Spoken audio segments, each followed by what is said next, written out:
In Garissa, Wajir, and Mandera, leaders demand equitable revenue, better schools, and lasting security. National debates rage.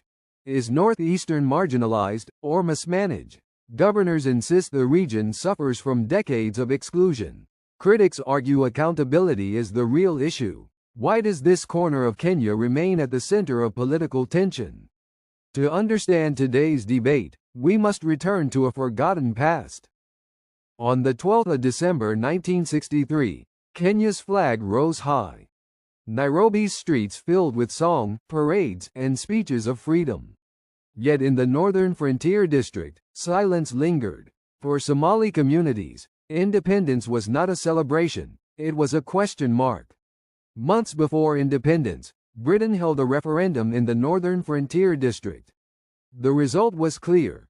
An overwhelming majority voted to join Somalia.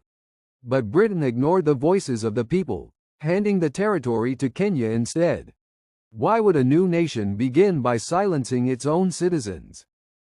A resistance took shape in the desert. The Northern Frontier District Liberation Movement, NFDLM, emerged in late 1963, drawing support from Somalia and fueled by the overwhelming referendum vote to join Somalia.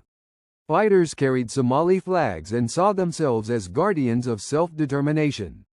But the movement was not monolithic. Oral testimonies and archival reports reveal that it included Somali nationalists, Borana, Sakuya, Gabra, and Rendille communities, each with their own grievances against Nairobi's new government. For many, the fight was less about Somalia and more about survival in a state that seemed distant and unresponsive.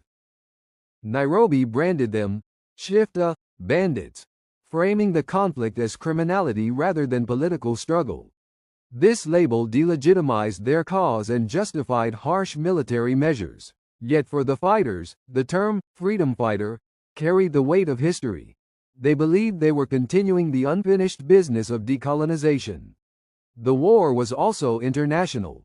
Somalia, newly independent in 1960, provided arms, training, and sanctuary. Cold War dynamics added complexity, with the Soviet Union backing Somalia while Kenya leaned on Britain and Ethiopia for support. Thus, a local secessionist movement became entangled in global geopolitics.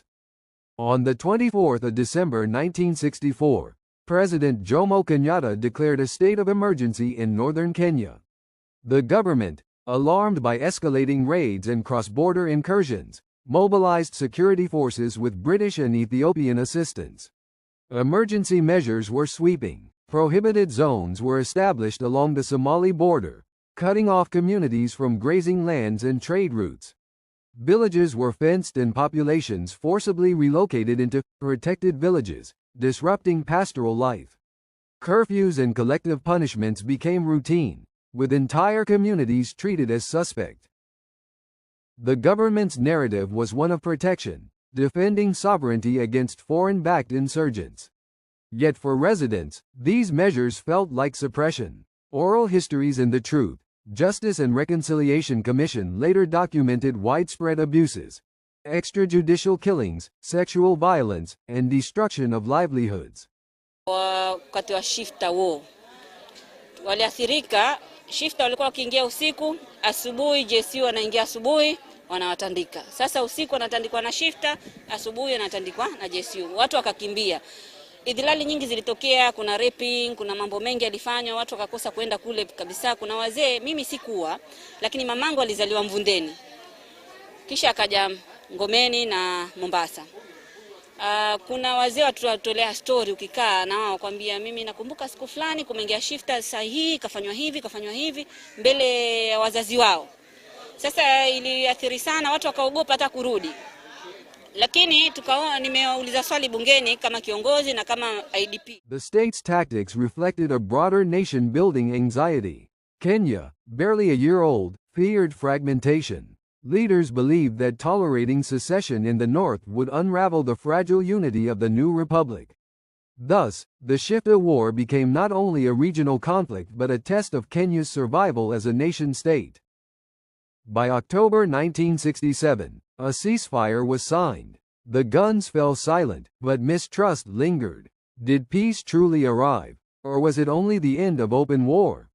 The scars of the SHIFTA war remained etched in the lives of northeastern communities, shaping their relationship with the Kenyan state for generations. Today, the echoes of that hidden war resound in political debates.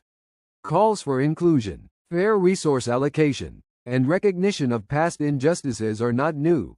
They are the continuation of a struggle begun in 1963. Northeastern Kenya asks the nation, what does belonging mean? And how do we heal when history is left untold?